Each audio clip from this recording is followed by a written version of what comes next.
नमस्कार दोस्तों, स्वागत है आप सभी का वेदांत क्लासेस के यूट्यूब चैनल पर। दोस्तों, आज इस वीडियो में हम फिर से एक टॉपिक के बारे में बात करेंगे जो छोटा सा टॉपिक है और एक सिद्धांत भी है। पावलोव का शास्त्रीय अनुबंधन का जो सिद्धांत है, क्लासिकल थ्योरी है, शास्त्रीय है, प्राचीन थ्योरी है, इसके बारे में विस्तार से हम चर्चा करते हैं।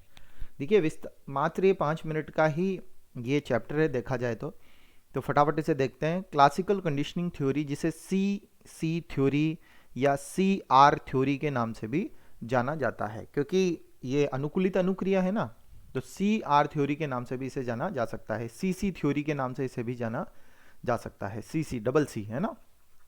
फिर आगे हम बात करते हैं कि इन्होंने कुत्ते पे प्रयोग किया था। 1904 में इन्हें नोबेल भी दिया गया चिकित्सा का। वैसे तो ये शरीर शास्त्री थे, शरीर विज्ञानी थे। शरीर विज्ञानी मतलब रूस के रहने वाले थे, रूसी शरीर चिकित्सक थे या विज्ञानी थे।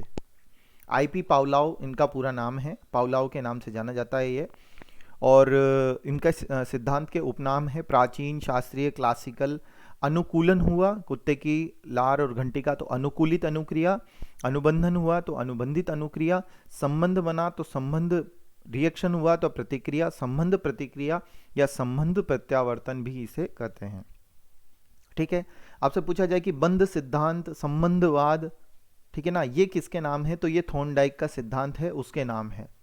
तो यहाँ पे भी संबंध है, लेकिन ये संबंधवाद का सिद्धांत है, बंधवाद का सिद्धांत है। ये संबंध प्रत्यावर्तन यानी कि संबंध जो बना उसका रिएक्शन क्या हुआ, कि वो घंटी का रिएक्शन हुआ लार से, वो लार रिएक्ट मतलब क्या है कि एक अनुक्रिया है। तो संबंध, अनुक्रिया, प्रतिक्रिया, ये कह सकते हैं हम। संबंध प्रत्यावर्तन क्योंकि रिफ्लेक्शन हुआ ना लार टपकने का। वैसे ही बंध और संबंधवाद जो है थॉर्नडाइक का है, पावलोव का नहीं है। तो बस इतना सा ये नाम है, थॉर्नडाइक के सिद्धांत के उपनाम है, और यहाँ ये सिद्धांत के उपनाम है पावलोव के सिद्धांत के। अब नेक्स्ट हम बात करते हैं, इसमें आपको और क्या पढ़ना है। उसमें आपको देखना है नेक्स्ट, अनुबंधन के तत्व कौन कौन से होते हैं, ये आपको देखना है। तो अनुबंधन के 4 तत्व होते हैं। एक तो भोजन होता है जो नेचुरल है, जो किसी से जुड़ा हुआ नहीं है, जो अनुबंधन के साथ नहीं है। वो एक स्वाभाविक है, एक नेचुरल है, एक प्राकृतिक है और एक उद्दीपक की भूमिका निभाता है। ठीक है, ये स्टिमुलस की भूमिका निभाता है, एस की भूमिका निभाता है। और एक वो भोजन है जो जिस भोजन से स्टिमुलस से रेस्पॉन्स आया, वो जो रेस्पॉन्स आया वो भी किसी से बंधा हुआ नहीं है, वो अनुबंधन से रहित है, क्योंकि वो स्वाभाविक क्रिया है लार आना, क्योंकि भोजन एक स्वाभाविक वस्तु है, वो व्यक्ति की नीड है या जानवर की नीड है, वो नेचुरल है, वो स्वाभाविक है, वो किसी से जुड़ी हुई नहीं है, इसलिए भोजन से आने वाली लार किसी से अनुबंधित नहीं होगी। लेकिन घंटी एक नेचुरल नहीं है, वो किसी से अनुबंधित करनी पड़ती है, वो अनुकूलित करनी पड़ती है। तो ये एक ऐसा स्टिमुलस है जो हमें अनुबंधित करना पड़ेगा। लेकिन अगर घंटी से आने वाली जो लार है वो ऐसा रेस्पॉन्स है जो घंटी से जोड़ा गया, न कि भोजन से जोड़ा गया, तो घंटी से आने वाली लार को हम अनुबंधित अनुक्रिया या अनुकूलित अनुक्रिया भी कह सकते हैं। तो ये अनुबंधन के 4 तत्व माने गए हैं। क्लियर है। अब आपसे यह भी पूछा जाएगा कि भोजन देना, घंटी बजाना, ये इनका क्या संबंध है, कैसे दी जाती है। तो सबसे पहले तो हम नेचुरल तरीके से पहले नंबर पे भोजन देते हैं, और भोजन के साथ में आती है लार। क्या दिया हमने, भोजन दिया और भोजन के साथ में लार आई। दूसरे नंबर पे हमने पहले घंटी बजाई, फिर घंटी के साथ में भोजन दिया और फिर आई वो लार। तो दोनों बार जो ये लार आई है भोजन के कारण आ रही है। ये वाली लार जो है, ये आर जो है, ये कोई अनुबंधन वाली नहीं है। लेकिन तीसरे नंबर पर जब हम देंगे, केवल घंटी देंगे और घंटी से आने वाली लार को हम कहेंगे कौन सी, अनुबंधन वाली लार। तो ये 3 स्टेप फॉलो किए जाते हैं। पहला भोजन देना है, दूसरे में घंटी भोजन दोनों देना है, और तीसरे में केवल घंटी बजानी है। तो ये जो घंटी बजाई आपने, ये बिना अनुबंधन के नहीं हो सकती, यानी कि ये जो क्रिया है तीसरे नंबर की, वो अनुबंधन के बाद की है, और ये जो है वो अनुबंधन बनाने के समय की है, और ये अनुबंधन से पहले की है, अनुबंधन की क्रिया से पहले की, ये अनुबंधन के समय की, और ये अनुबंधन के बाद की क्रिया है। तो अनुबंधन जब बनता है तो उससे पहले भी एक क्रिया होती है और उसके बाद भी एक क्रिया होती है, और अनुबंधन बनने के समय भी एक क्रिया होती है। तो तत्व चार होते हैं, एक खुद भोजन है, एक भोजन वाली लार है, दूसरी चीज है एक घंटी है, एक घंटी वाली लार है। लेकिन घंटी और भोजन को बनाने के लिए, मतलब आपस में अनुबंधन करने के लिए हमने क्या क्या किया होगा, तो हमने 3 स्टेप फॉलो किए हैं जो कि मैंने यहाँ लिख दिए हैं। कौन सा? पहला भोजन देना है, ये अनुबंधन के पूर्व की क्रिया है। दूसरा घंटी भोजन देना है, ये अनुबंधन बनाने के समय की क्रिया है, यहीं पर अनुबंधन बनेगा। लेकिन ये जो केवल घंटी बजाई, ये अनुबंधन के बाद की क्रिया है। ठीक है, अब हम नेक्स्ट बात करते हैं अनुबंधन के बाद होने वाली क्या क्या क्रियाएं हैं, अनुबंधन के बाद में और क्या क्या स्थितियां बनती हैं। एक होता है विलोपीकरण या विलीनीकरण। केवल घंटी घंटी बजाए जाओगे, केवल अगर घंटी दी जाए कई बार और भोजन नहीं दिया जाए, तो यहाँ पर भोजन के अभाव में बार बार ऐसा करने पर वो जो क्रिया है लार टपकाने वाली, वो स्वतः ही समाप्त हो जाती है। इसे ही कहते हैं विलोपीकरण या विलीनीकरण। कभी कभी घंटी के साथ में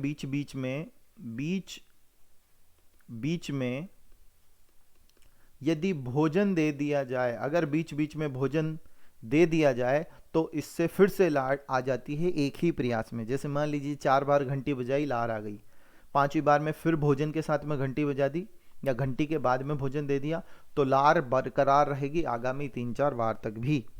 तो इसे कहते हैं कि जब विलोपीकरण, यानी कि कुत्ता लार टपकाना भूल जाए, लेकिन कभी कभार जब भूल गया तो हम फिर से, मान लो फिर से भोजन दे देंगे, तो वो क्रिया एकदम से ही फर्स्ट टाइम में ही स्टार्ट हो जाएगी। ठीक है, ये है। और ये जो क्रिया है वो एक तरह से कहते हैं विलोपीकरण के बाद कर सकते हैं। एक होता है सामान्यीकरण। सामान्यीकरण का मतलब होता है जनरलाइजेशन, यानी हम उस घंटी के अलावा कोई दूसरा उद्दीपक भी अगर साथ में रखें घंटी के जैसा ही, तो भी वहां पर कुत्ता अनुक्रिया करेगा। मिलता जुलता होना चाहिए, जैसे साइकिल की घंटी बजा दी, वो वाली घंटी नहीं, तो भी चलेगा। तो अन्य समान उद्दीपक, समान उद्दीपक का मतलब वैसा ही मिलता जुलता होना चाहिए। विभेदीकरण का मतलब है वो कुत्ता समझ जाता है या वो प्राणी समझ जाता है जिसके साथ उसने अनुबंधन किया है, अगर उसकी प्राप्ति होती है तो वह अनुबंधित उद्दीपक से मिलते जुलते अन्य उद्दीपक के प्रति अनुक्रिया ही नहीं करता। क्यों? क्योंकि वह उनमें अंतर करने लग जाता है। अन्य उद्दीपक के प्रति कोई रेस्पॉन्स नहीं, ऐसा लिख सकते हो आप, प्रति कोई अनुक्रिया नहीं। मतलब उसने पहचान लिया है कि ये दूसरी घंटी है, वो नहीं है जिससे अपना काम बनता है।